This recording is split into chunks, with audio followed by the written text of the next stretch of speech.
Hi guys, welcome to the Gun Shop with me, John. Today we're going to be looking at the Mauser M12 Extreme. When you get one, it comes in a lovely big plastic ABS box with combination locks.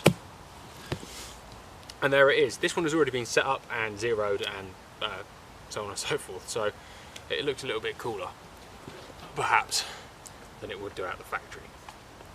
So, let's have a look. Let's get the bolt out and go from there. So on the back you're fitted with a slightly soft Mauser recoil pad, but it doesn't actually provide much recoil production at all. Not that that's a bad thing, it's just enough. It's nice and tacky so you get good shoulder contact. The stock is polymer and it is rubberized actually, but it's a really thick rubberized finish. Unlike a lot of the other rubberized stock out there, the Hogue, the Browning, it does feel just that little bit more substantial, like there's actually something underneath the rubber and the rubber is still quite thick. You have a really nice, and you can feel the thickness of the rubber here, it's quite a soft grip with this strange square checkering pattern, but it is quite nice in its own way. The bolt is silver, unjeweled, unfluted, with a large blued cocking rod and a big plastic bolt handle. This is fitted with MAC mounts, but many other mounts are obviously available. The barrel is fixed caliber on the M12, it is non-interchangeable, and it's in this really nice kind of flat black finish. It does mark fairly easily, but that then rubs off with an oily rag, which is all a bit strange, and it comes screw cut in 15x1. It is fully free floating, and the stock, the polymer stock, actually is extremely rigid. It's really nice, there's not really any flex in there whatsoever. You can try and torsion it, and you can, but it's not bad. You have to be very deliberate to do it. This little button here is the bolt release. You pull the bolt up and you pull it back a certain way, push that button in, the bolt will fall straight out. To put the bolt back in, you essentially just need to line it up so that same lug is on the bottom. Pressing the bolt release in really does help to put it back in, although you can kind of brute force it through.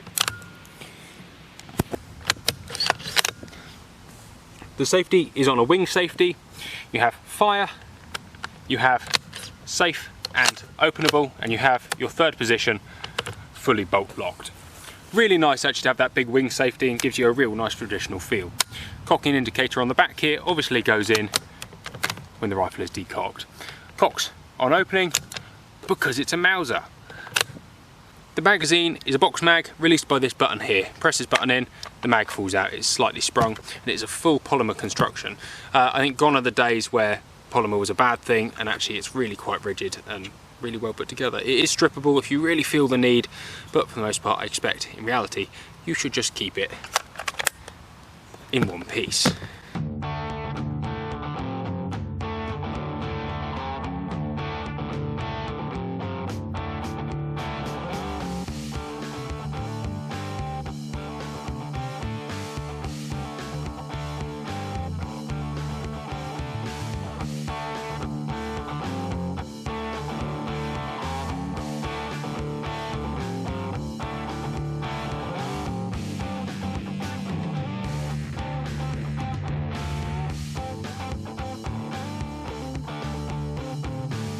So, the Mauser 98 was made in 1898, the Mauser M03 was made in 2003, and you'll never guess that the Mauser M12 was designed, developed and released in 2012. A bit like the 18 is released in 2018.